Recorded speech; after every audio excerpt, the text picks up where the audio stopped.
Hello friends, नमस्कार। कैसे हो दोस्तों? जीआईएस कठुमर की ऑनलाइन क्लासेज में आपका फिर से स्वागत है। अपना रीड का सिलेबस चल रहा था जिसमें आपका पहला यूनिट समाप्त हो चुका है। यूनिट का नाम फिगर ऑफ स्पीच यानी कि अलंकार और रीड इंग्लिश लैंग्वेज सेकेंड, जिसमें आपका लिटरेचर पोर्शन चल रहा है। आज दूसरा यूनिट प्रारंभ है जिसका नाम है literary terms. What is meant by the word literary terms? Hindi में लिटरेरी टर्म्स का क्या मतलब होता है? लिटरेरी टर्म्स का मतलब होता है साहित्यिक युक्तियां, ऐसी युक्तियां, ऐसी टर्म्स, ऐसी डिवाइसेज जिनका हम लिटरेचर में, साहित्य में उपयोग करते हैं साहित्य को मजबूत बनाने के लिए। आपके सिलेबस में एलजी, सोनेट, शॉर्ट स्टोरी और ड्रामा। ड्रामा मीन्स नाटक कितने प्रकार के होते हैं जब इसको कराऊंगा तब बताऊंगा। मुख्य रूप से तो दो ही प्रकार के होते हैं, कॉमेडी और ट्रेजेडी।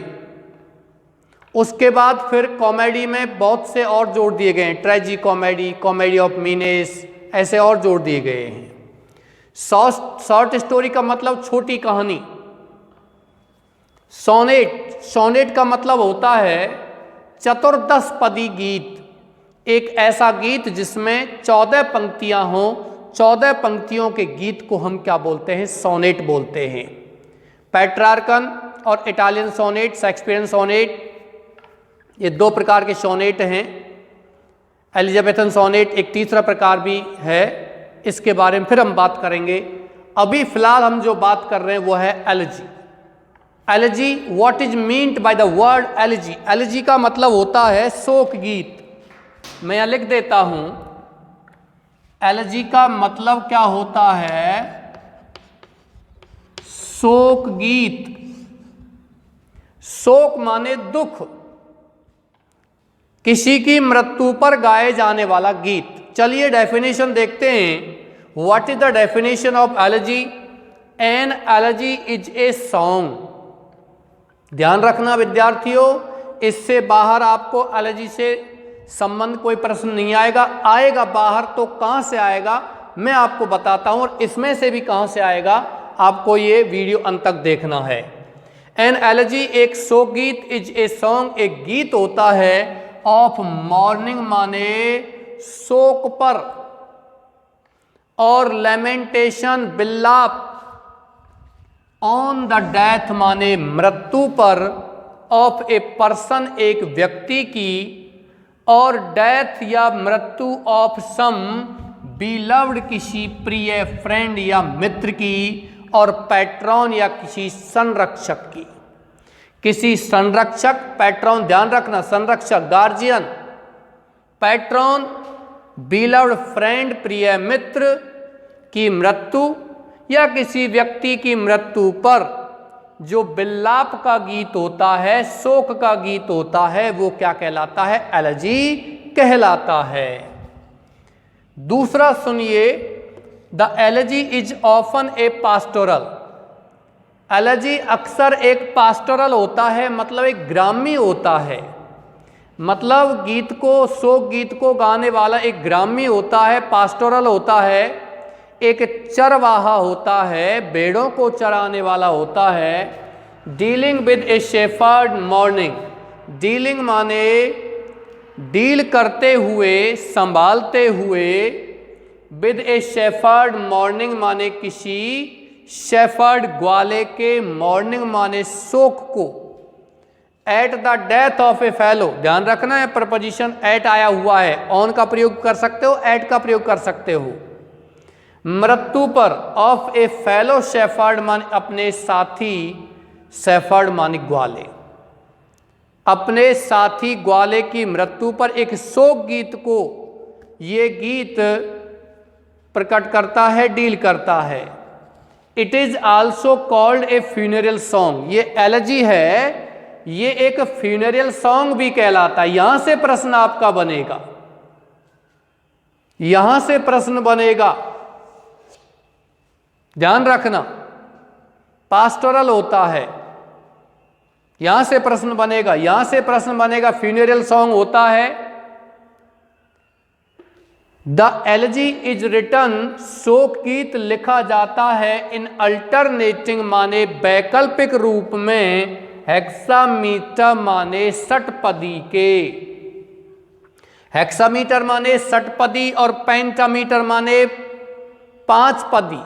5 पदों का गीत और 6 पदों का गीत होता है, ये एलजी होता है। जो 5 और 6 पदों का गीत होता है उसका वैकल्पिक रूप क्या होता है? एलजी। तो यहां ध्यान रखना, हेक्सामीटर और पेंटामीटर में ये एलजी गाया जाता है, शोक गीत गाया जाता है। अब मेन चीज आपकी आती है टाइप्स ऑफ एलजी। एलजी कितने प्रकार की होते हैं? एक तो यहां से प्रश्न बनता है एलजी के प्रकार, the simple elegy, the encomiastic elegy, the reflective elegy और द क्रिटिकल एलजी। अब प्रश्न इनमें से बनेगा, कैसे बनेगा?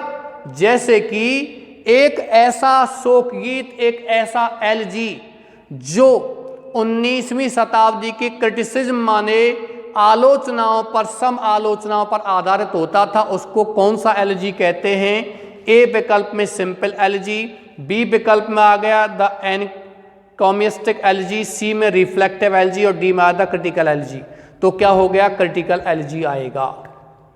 जो किसी पोएम के कैरेक्टर को रिफ्लेक्टिव करता है, रिफ्लेक्ट करता है, वो रिफ्लेक्टिव एलजी आएगा। किसी महान व्यक्ति की मृत्यु पर गाए जाने वाला जो गीत है वो कौन सा एलजी में आएगा? वो आएगा एनकोमिस्टिक एलजी। किसी की याद में गाए जाने वाला गीत। द सिंपल एलजी, साधारण LG, in its simplest form, अपने साधारणतम रूप में, एन एलजी एक शोक गीत, इज ए फ्यूनरल सॉन्ग, एक शोक गीत होता है। फ्यूनरल माने अंतिम संस्कार का गीत होता है, अंतिम संस्कार के समय जो गाया जाता है, ये ध्यान रखना, ये सिंपल एलजी कहलाता है। एनकोमिस्टिक एलजी का मतलब यादों में गाए जाने वाला शोक गीत। It has grown into A memorial, यह हैज ग्रोन माने गीत का विकास हुआ है, इनटू ए मेमोरियल एक यादों में, और एनकोमिस्टिक पोएम एक याददाश्त कविता के रूप में, कंटेनिंग रखते हुए द पोइट्स ट्रिब्यूट माने कवि का, ट्रिब्यूट माने श्रद्धांजलि, टू सम ग्रेट मैन किसी महान व्यक्ति। यदि किसी महान व्यक्ति की मृत्यु पर कोई कवि गीत गाता है तो वो एनकोमिस्टिक एलजी कहलाता है। जैसे किसी राजा की मृत्यु पर गीत गाया जाता है, किसी मेयर महापौर की मृत्यु पर गीत गाया जाता है। तीसरा फॉर्म है द रिफ्लेक्टिव एलजी, प्रतिबिंब यानी उल्टा दर्शाने वाला। द टर्म, यह शब्द एलजी इज आल्सो यूज्ड, उपयोग में लाया जाता है, फॉर एनी पोएम किसी कविता के लिए, रिफ्लेक्टिव जो प्रतिबिंबित करती है, इन करेक्टर माने पात्र में, and of a markedly melancholy strain, और स्पष्ट रूप से मेलंकली माने दुखद, स्ट्रेन माने तनाव को प्रकट करता है। इट मॉन्स, ये शोक गीत शोक प्रकट करता है, नॉट ए पर्सन किसी व्यक्ति पर नहीं, but a way of life, बल्कि जीवन जीने के तरीके पर। किसी व्यक्ति की मृत्यु पर नहीं, उस व्यक्ति का जो जीवन जीने का तरीका था उस पर जो गाया जाने वाला गीत है वो रिफ्लेक्टिव एलजी कहलाता है। इसको ध्यान रखना है। ये प्रश्न ऐसे आ सकता है, a song mourns not a person but a way of life, एक गीत जो किसी व्यक्ति को मॉन्स नहीं करता है, दुख नहीं मनाता है, बल्कि ए वे ऑफ लाइफ को दुख मनाता है, तो क्या कहलाता है? आपको यही चारों विकल्प दिए आएंगे, तो आपको क्या लिखना है? Reflective elegy. Number 4, the critical elegy in the 19th century, 19वीं शताब्दी में द एलजी, ये शोक गीत वॉज आल्सो यूज्ड, उपयोग में लाया जाता था, एज ए मीडियम, एक माध्यम के रूप में, फॉर लिटरेरी क्रिटिसिज्म माने साहित्यिक, क्रिटिसिज्म माने आलोचना करने के लिए। तो यहाँ आपकी ये क्वेश्चंस हैं ये एलर्जी के बारे में मैंने आपको बता दिए, इससे बाहर कोई क्वेश्चन नहीं आएगा। बाहर जो क्वेश्चन आएगा वो कहाँ से आएगा, ये मैंने आपको नीचे लिखा है, famous elegies are, some famous elegies, कुछ प्रसिद्ध शोक गीत कौन कौन से हैं, इनमें से आपको प्रश्न आएगा। और वो हो सकता है मैंने प्रसिद्ध एलर्जी लिखी हैं, इनके अलावा भी कोई एलर्जी आपको आ सकता है, यहाँ से कोई प्रश्न बनेगा तो एक्स्ट्रा बन सकता है, कहीं से भी अंतर नहीं बनेगा। 2 दिन बाद की जो आपकी क्लास होगी उसमें मैं आपसे जो पहला यूनिट कंप्लीट हो चुका है फिगर ऑफ स्पीच का, उसके बहुत सारे एग्जाम्पल्स यहाँ लूँगा। यानी कि आपको बुधवार के दिन, वेडनेसडे के दिन आपको जो क्या कहते हैं नेक्स्ट डेट आ रहा है 2, 3, 4 तारीख को, 4 नवंबर को आपको बहुत सारे एग्जाम्पल्स यहाँ मैं करवाऊँगा।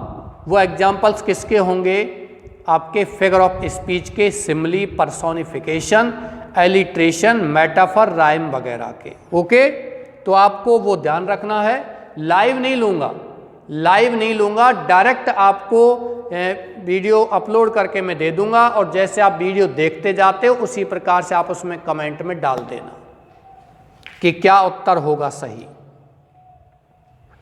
चलिए, कौन कौन सी प्रसिद्ध एलर्जी हैं। लेशिडास, मिल्टन के द्वारा लिखी हुई।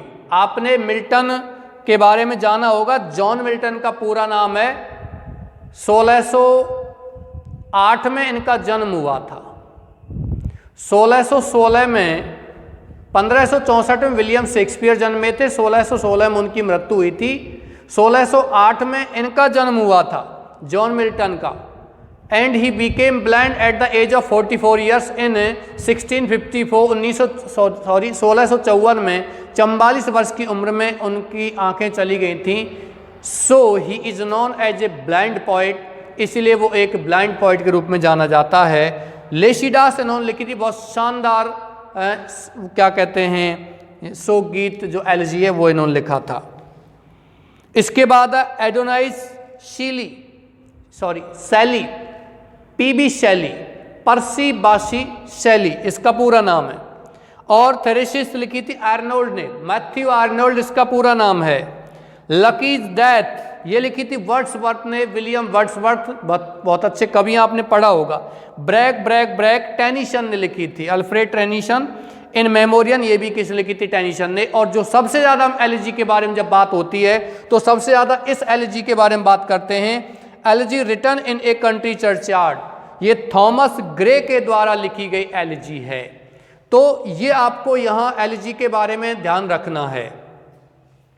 दोस्तों मैं आपको एक और बता देता हूँ, जो रीट का एग्जाम लगता है उसमें 9th से लेकर के 12th तक की चीज़ें आती हैं। सब बताते तो ऐसे हैं कक्षा 6 से लेकर के 8 तक के जो सिलेबस में चीज़ें दी गई वो आती, लेकिन ऐसा नहीं है। 9th से लेकर के 12th तक की चीज़ें आती हैं। आपके 10th क्लास के अनिवार्य अंग्रेजी जो है उसमें एक चैप्टर, एक पोएम दी गई है, allergy on the death of a mad dog, पागल कुत्ते की मृत्यु पर एक शोक गीत। उसके लेखक हैं ओलिवर गोल्ड स्मिथ। ये आपको ध्यान रखना है, यदि उस एलर्जी का नाम दिया हुआ है और आपसे पूछ लेता है कि उसके एलर्जी लिखने वाले के लेखक का क्या नाम है, कवि का क्या नाम है, तो वो आपसे पूछ सकता है। आप इसका स्क्रीनशॉट ले सकते हो और अपने नोटबुक में भी इसको नोट कर सकते हो स्क्रीनशॉट लेने के बाद। दोस्तों ये वीडियो आपको अच्छा लगा हो तो इसको लाइक कीजिए, शेयर कीजिए, कमेंट बॉक्स में भी डाल सकते हो। यदि वीडियो अच्छा नहीं लगा हो तो कोई दिक्कत नहीं है। आप यदि ये मेरी क्लासें चल रही हैं, रीड कंप्लीट सिलेबस में आपको कराऊंगा, यदि ये क्लासेज आपको कोई लाभ नहीं दे रही हैं तो आप अपना समय यूं ही बर्बाद न करें। आप किसी अन्य प्लेटफॉर्म पर जाकर के अंग्रेजी पढ़ सकते हो। यदि कोई प्लेटफॉर्म नहीं मिलता है तो आप किताबों से भी पढ़ सकते हो। मैं आपको ये ज़रूर कहता हूं कि आपको ये जो मैं बता रहा हूं ये किसी एक किताब का, 2 किताब का मैटर नहीं है। ये जो चीज़ें मैं आपको बता रहा हूं नेट और जेआरएफ में आने वाला संपूर्ण मिश्रण है। इससे बाहर रीट में कोई क्वेश्चन नहीं जाएगा। कल नेक्स्ट वीडियो हम सोनेट के बारे में बात करेंगे। आप देखना सोनेट को कितने प्रकार से मैं यहाँ एक्सप्लेन करता हूँ, किसी भी समस्या के लिए आप मेरे मोबाइल नंबर पर व्हाट्सएप कर सकते हो 7734083805। ओके डियर्स, इसी के साथ मैं क्लास समाप्त करता हूँ। थैंक यू, धन्यवाद, नमस्कार।